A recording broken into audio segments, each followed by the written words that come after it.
நாம கடலை பார்க்க போனால் பரவாயில்ல, கடல் நம்மளை பார்க்க வந்தா உங்களுக்கு ஒரு சின்ன சேலஞ்ச், ஒரு பெட். இந்த ப்ராஜெக்ட் பற்றி நீங்கள் கேள்வி கூட பட்டிருக்க மாட்டீங்க. உங்களுக்கு தெரிஞ்சவங்ககிட்ட கேளுங்க, நண்பர்கள்கிட்ட கேட்டு பாருங்க, கண்டிப்பாக தெரிஞ்சிருக்க மாட்டாங்க. காட்டுப்பள்ளி போர்ட் எக்ஸ்டென்ஷன் ப்ராஜெக்ட் பற்றி உங்களுக்கு ஏதாவது ஐடியா இருக்கா? சேவ் எண்ணூர் கிரீக் கேம்பெயின் ஒரு கேம்பெயின், அங்கே ஒரு கூட்டம் கத்திட்டு இருக்கு. அதை பற்றி உங்களுக்கு ஏதாவது தெரியுமா? தெரியலனா தெரிஞ்சுக்கோங்க. Kattupalli port extension project. Kattupalli அப்படிங்கிறது அந்த சென்னை கோஸ்டல் ஏரியா, அந்த எண்ணூர் சார்ந்த ஒரு கோஸ்டல் ஏரியா, ரொம்பவே முக்கியமான ஒரு கோஸ்டல் ஏரியா. ஏன் அப்படின்னு கேட்டால், இந்த காட்டுப்பள்ளி அப்படிங்கிறது ஒரு முகத்வாரமாக இருக்குது. இந்த முகத்வாரம்னா என்ன அப்படின்னு கேட்குறவங்களுக்கு, இங்கே நம்ம ஏரி, குளம், குட்டை இது எல்லாமே எக்ஸஸாக இருந்து, விச் மீன்ஸ் நம்ம செய்யலை, பட் தென் அதெல்லாம் அதிக தண்ணி நம்ம சேமிச்சு வச்சு பேலன்ஸ் இருக்க தண்ணியை வந்து கடலில் தான் கலக்க விடுறோம்.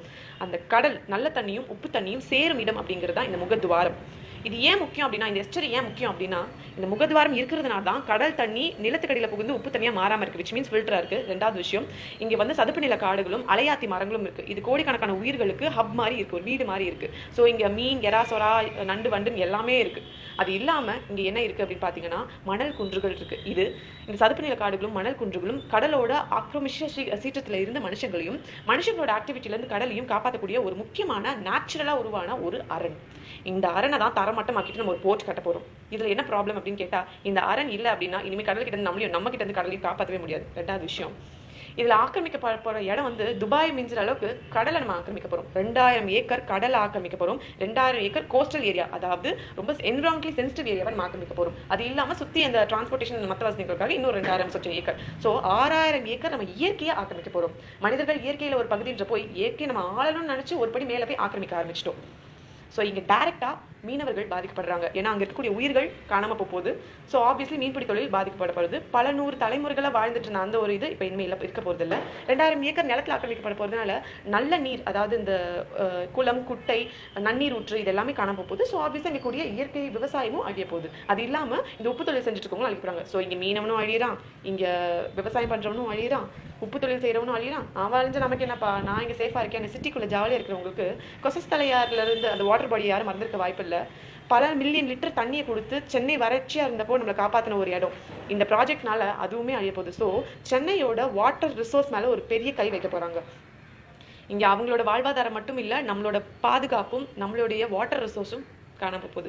இன்னொரு பெரிய பெரிய பெரிய விஷயம் என்னன்னா, நாலு பின்ன மழை வந்துச்சு அப்படின்னா உங்க வீட்டுக்கு முன்னாடி ஸ்விம்மிங் பூல் கட்டலாம். அவ்வளோ வெள்ள தண்ணி இருக்கும். எப்படின்னு கேட்குறீங்களா? வடிகாலில் தானே நம்ம போர்ட்டே கட்ட போகிறோம். அப்போ வெள்ளம் எங்கே போக போகுது? போன வேகத்துல திரும்பி நம்மளை நோக்கி வரப்போகுது. ஸோ நல்ல ட்ரைனேஜ் சிஸ்டம் நம்மகிட்ட இல்லை.